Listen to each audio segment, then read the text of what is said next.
Magandang good morning mga kapatid natin, and samahan niyo ako. Yung vlog natin for today is nandito kami ngayon sa lugar ng Popsi ko dito sa Tuntunan, Clarin, Bohol. And yung trip namin today is fishing kasi sinabihan ko si Uncle, kapatid ng papa ko. Uncle, kuha ako ng fish kasi wala na kaming ulam sa bahay namin. Eh syempre love niya yung mga pamangkin niya. Yan, sabi niya, sige kuha ka ng pamingwit, magpingwit tayo ng mga fishes. So ito yung pala yung mga pets ng uncle ko. Ayan, hindi siya malaki kasi laki lang ng kamay ko. Yan po yung isang fish na tilapia ang tawag. So actually nagbibenta din siya ng tilapia dito per kilo, and depende lang yan.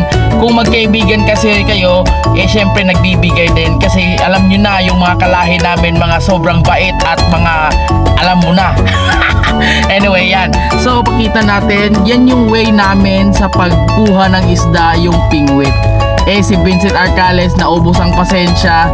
Iyan kasi parang konti-konti lang, and kailangan natin makarami kasi babalik pa tayo sa Cebu, and kailangan para may ulam.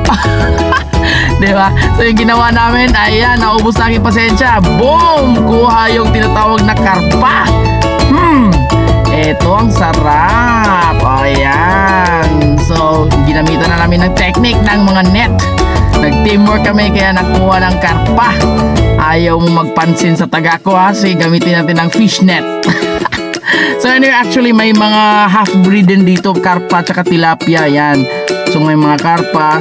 So yung iba dyan, kinain namin syempre kasi nagugutom kami sa paghuli ng mga fishes. And yung natira ay syempre dadalhin natin yan sa Cebu City para mayroon na tayong pang-ulam. Anyway, thanks sa sponsor. Thank you po sa pinakamabait na kapatid ng papa ko, Uncle June. Thank you po sa fishes. And ngayon at least mayroon tayong masarap na ulam. Alright. So after it, makikita nyo, yan, still operating pa rin si Uncle. Kamukha yan ng papa ko kasi kapatid yan ng papa ko. So dito po sila lumaki. Kaya kami din, medyo sanay na din kami sa parang farm. O, diba? Yung kumbaga sa atin dyan sa city, ito yung tinatawag na jungle. Diba? Pero alam nyo, ang sarap ng buhay dito, diba? Walang problema yung pagkain. Kung gusto mong fish, meron. Chicken, meron. Rabbit, gusto mong kumain ng rabbit, meron. Diba? Okay, eto din oh. Nire-ready ko sila. Mga fresh pa yan. Ayan, pupunta tayo sa Cebu ha. So yan, after it, ikutin mo natin yung bahay kung saan nakatira yung uncle ko. Ito po yung simpleng bahay ng uncle ko. So that's it. Siyempre, kwento-kwento yung naka-violet papa ko, yung isa gilid. Yan yung uncle ko, yung isa si Nong Cesar. Anyway, sa followers, viewers natin, salamat po sa pagsubaybay for today. Thank you po, and to God be the glory. Bye-bye! For more videos, please subscribe our YouTube Vincent Arcales, TikTok Vincent Arcales, page Prime Online Business, and for our tour package, please message Vincent Jovendel Peña Flor Arcales. Thank you.